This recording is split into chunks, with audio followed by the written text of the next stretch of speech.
Muchas gracias a todos por esperar. Bueno, muchas gracias equipo Palomar porque realmente ha sido fantástico.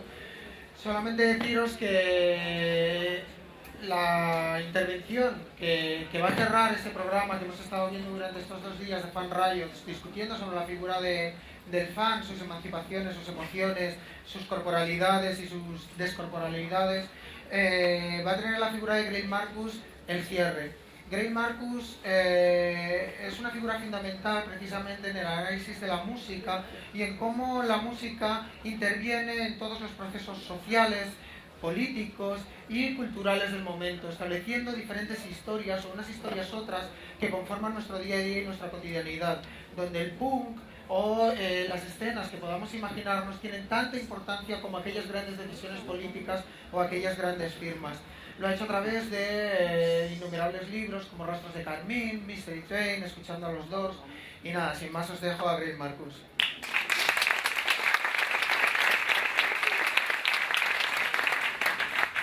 Thank you, Ivan.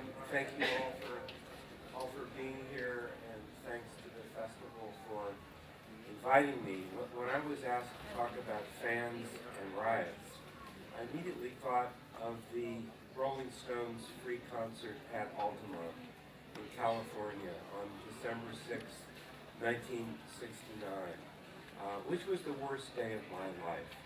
And so I remember it all very, very vividly.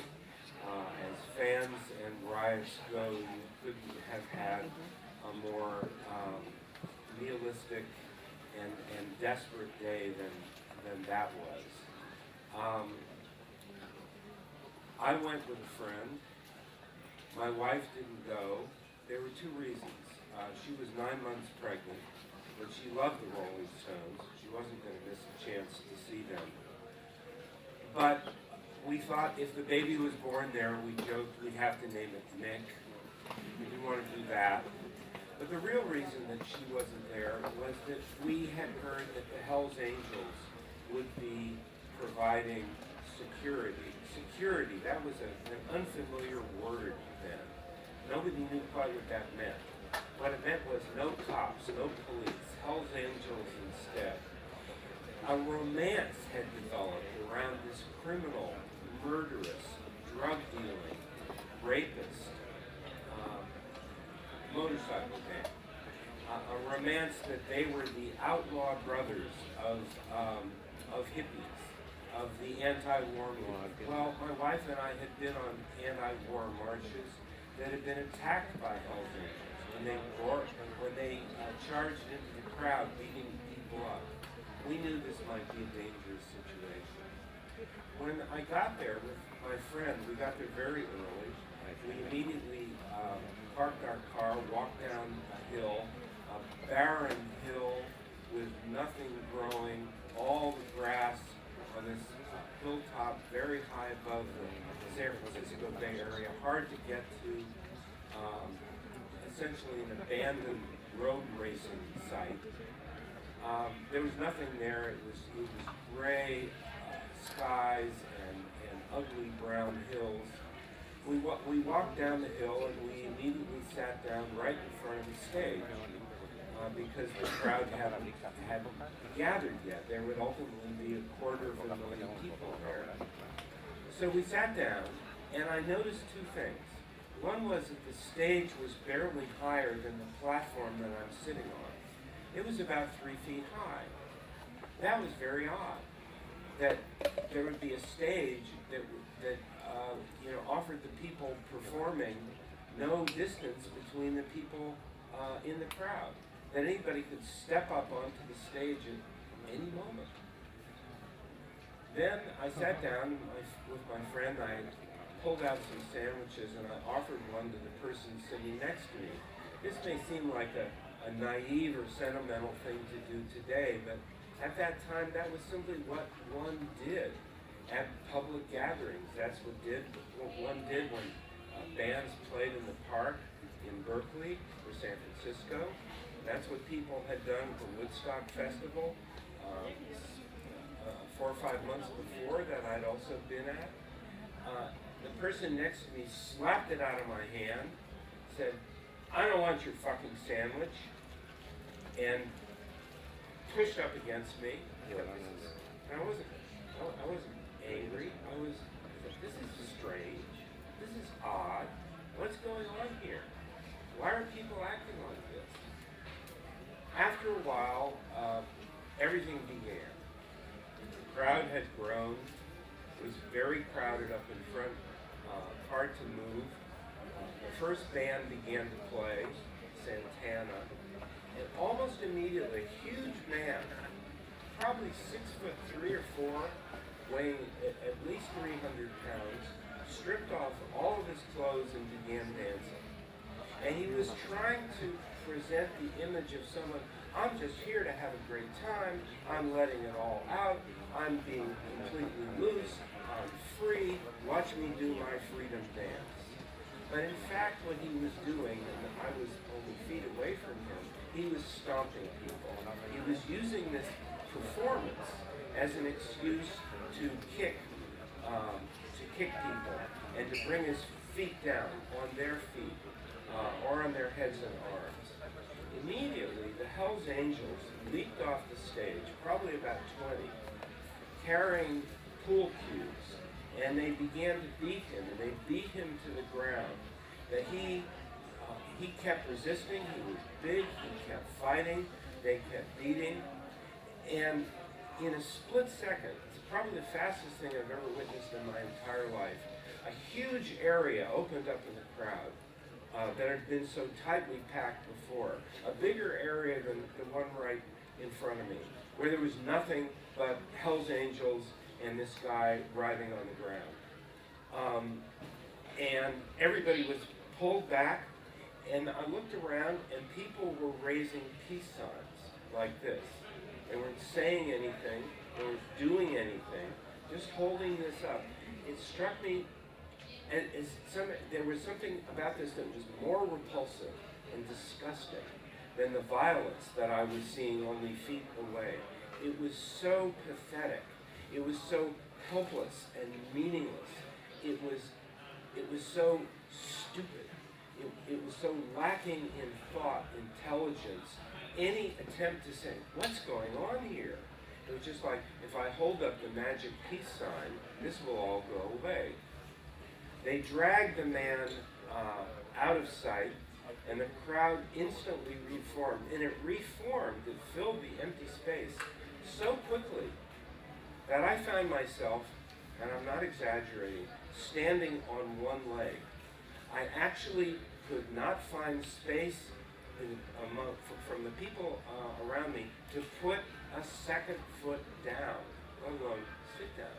So I stood there on one leg, wondering what in the world I was going to do. And I looked around at people, and people's faces were cruel, they were angry, they were flushed.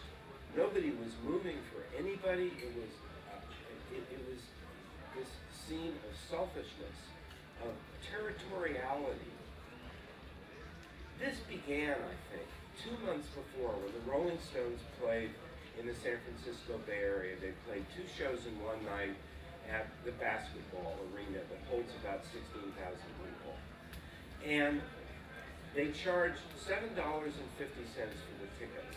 In those days, that was a lot of money. That'd be about €5 today, not thinking about inflation. But that was the most anyone had charged for a concert in the Bay Area, by a lot, by double.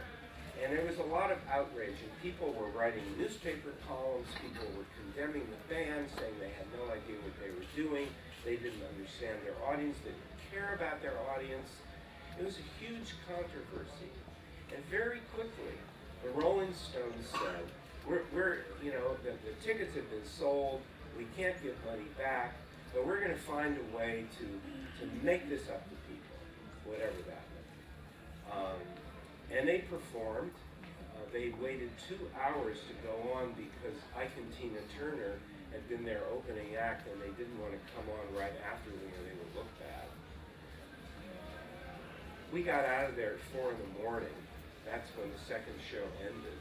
But it was a great show. There was no question. This was something that you were lucky to be born at the right time to be at this show. And that's how everybody felt. As time went on, rumors began to come out that yes, there was going to be a free concert. That's what they were going to do to make up for the trouble they caused, the insult that they had made to the audience. And there's a lot of scurrying around, a lot of confusion. It's going to be here, it's going to be there. There can't be any cops, there have to be cops. No, we're going to get Hells Angels. The Grateful Dead said we can bring them in, we'll give them some beer, they'll do a great job. They're our outlaw brothers, they're our friends, we know them all. Okay, fine. It's announced, with less than a week's notice. I don't remember how few days it was. So there I am, standing in the crowd on one leg, and finally people lift me up, as if I was at a punk show 10 years later, lift me up and pass me onto the stage, which again is about this high. And I walk from the front of the stage to the back of the stage, and there I am in the backstage area, wondering what in the world I'm going to do for the rest of the day.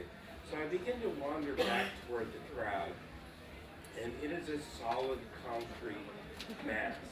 So I begin to look around. I see the man who was beaten.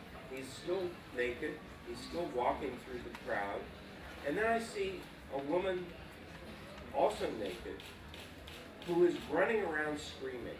And she runs up to single men that she sees on the outskirts of the crowd, rubs herself up against them, and if any one of them so much as touches her, immediately screams her head off and runs in another direction as if she'd just been attacked, and then after a few minutes starts the whole thing over again. As the day went on, more and more terrible things began to happen. People on the outskirts of the crowd who couldn't get into the crowd because nobody would move began to throw full beer cans into the crowd. I know one woman who was hit in the head, was taken to a medical tent, and then taken to a hospital.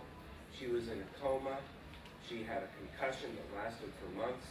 Other people weren't so badly injured. But that's an incredibly dangerous thing to do. That is a murderous act, to throw essentially a big rock into a crowd. But that was happening. And at one point, when the Jefferson Airplane was playing, the Hells Angels had just begun to beat people randomly in the crowd, in the front of the crowd. Anybody who didn't look right, anyone they took a dislike to. And at one point, the singer for the Jefferson Airplane, Marty Ballin, said, "Stop that, you've got to stop that." And he reached into the crowd and grabbed the arm of one of the Hells Angels, and other Hells Angels immediately descended on him and beat him unconscious, right on stage. And they kept playing.